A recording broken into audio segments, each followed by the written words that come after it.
Morning, YouTube. Another Leafs game last night. Dallas in town, another Western opponent. And they were commenting much like the Arizona game beforehand earlier in the week.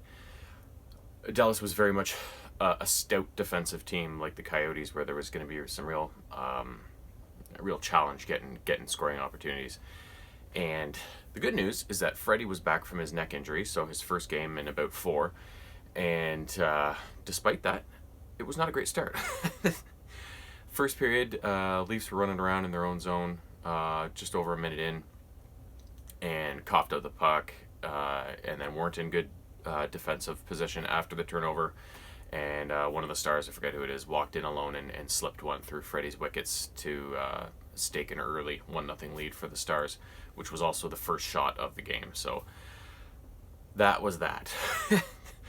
Oh, the rest of the period was a pretty high-paced affair, but very low chance. I think the shots were only like 7-5 Dallas after the first period. Like, it was very, like I said at the start there, the stout defensive team of the Stars. But the Leafs also did a pretty good job in limiting the Stars to only 7 shots. So it was very much a fast-paced affair, but low chance.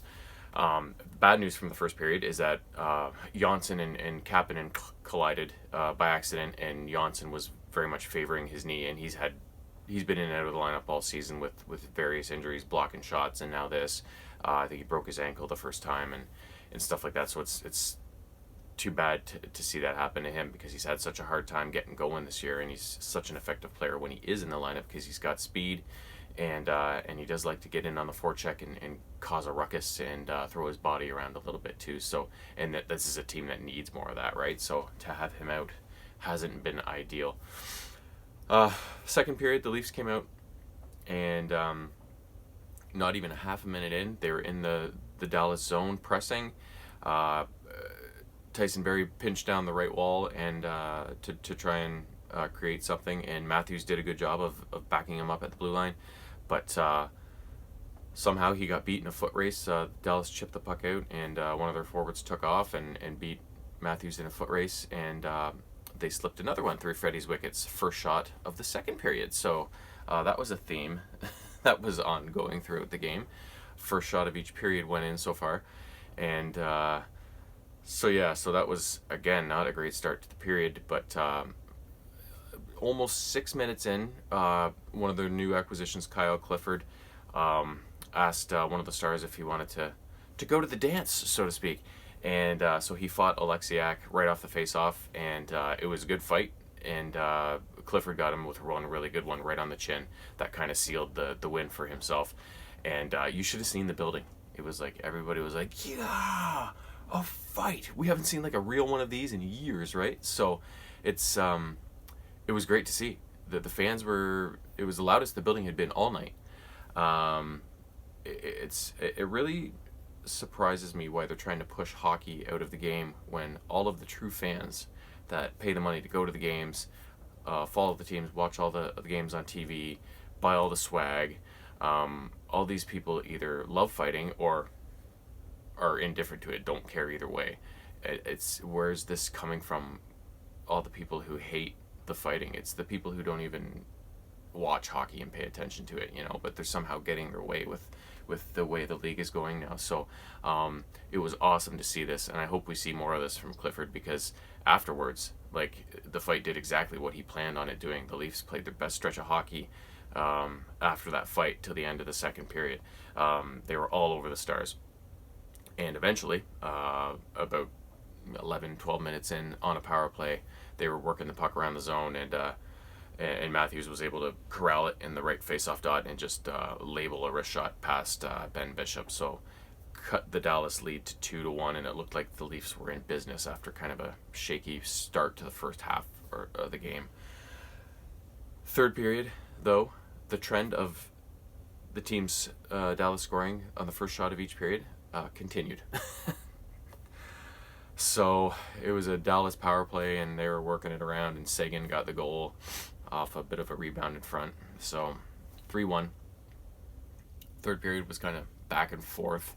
They kind of lost their momentum on that early goal, And although they did battle, and they pulled the goalie with 2 minutes left or so, and with about a minute and a half, maybe a little less than that left in the game, Hyman was able to pop one by Bishop, which cut it to 3-2 with, like I said, a minute 20, minute 30 left. So they threw everything they had. They had a big goalmouth scramble right at the end of the game, but they just weren't able to bury. So they eventually fell 3-2 in a game that if they just cut down on those two early.